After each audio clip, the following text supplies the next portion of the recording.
ಕನ್ನಡ ಚಳುವಳಿ ವಾಟಾಳ್ ಪಕ್ಷದ ಅಧ್ಯಕ್ಷ ವಾಟಾಳ್ ನಾಗರಾಜ್ ಅವರು ಸರ್ವಾಧಿಕಾರಿ ದಬ್ಬಾಳಿಕೆ, ಭ್ರಷ್ಟಾಚಾರದ ಹಾಗೂ ಜೆಸಿಬಿ ಸಂಸ್ಕೃತಿಯನ್ನು ವಿರೋಧಿಸಿ ಬೆಂಗಳೂರು, ರಾಮನಗರ, ಮೈಸೂರು ಮಾರ್ಗದಲ್ಲಿ ಈಡುಗಾಯಿ ಚಳುವಳಿ ನಡೆಸುವುದಾಗಿ ಘೋಷಿಸಿದ್ದಾರೆ.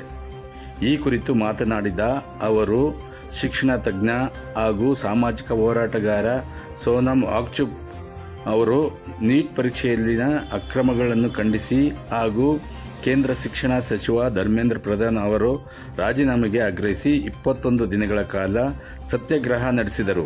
ಅವರನ್ನು ಬಲವಂತವಾಗಿ ಆಸ್ಪತ್ರೆಗೆ ಕೈದೊಯ್ದಿರುವ ಕ್ರಮ ಪ್ರಜಾಪ್ರಭುತ್ವ ವಿರೋಧಿ ಹಾಗೂ ತೀವ್ರ ಖಂಡನೀಯ ಎಂದು ಆರೋಪಿಸಿದರು. ನೀಟ್ ಪರೀಕ್ಷೆಯಲ್ಲಿನ ಅಕ್ರಮಗಳಿಂದ ವಿದ್ಯಾರ್ಥಿಗಳು ಮತ್ತು ಕುಟುಂಬಗಳು ತೀವ್ರ ಸಂಕಷ್ಟ ಅನುಭವಿಸಿದ್ದು, ಈ ಬೆಳವಣಿಗೆಗಳಿಗೆ ನೈತಿಕ ಹೊಣೆ ಮತ್ತು ಕೇಂದ್ರ ಶಿಕ್ಷಣ ಸಚಿವರು ರಾಜೀನಾಮೆ ನೀಡಬೇಕಾಗಿತ್ತು ಎಂದು ಅವರು ಒತ್ತಾಯಿಸಿದರು. ದೇಶದಲ್ಲಿ ಶಿಕ್ಷಣ ಕ್ಷೇತ್ರ ಸೇರಿದಂತೆ ಹಲವು ಸಂಸ್ಥೆಗಳು ಭ್ರಷ್ಟಾಚಾರ, ಲೂಟಿ ಹಾಗೂ ದಬ್ಬಾಳಿಕೆ ಹೆಚ್ಚಾಗಿದ್ದು, ಪ್ರಜಾಪ್ರಭುತ್ವದ ಸಂಸ್ಥೆಗಳು ದುರ್ಬಲಗೊಳ್ಳುತ್ತಿವೆ ಎಂದು ವಾಟಾಳ್ ನಾಗರಾಜ್ ಅವರು ಆರೋಪಿಸಿದರು.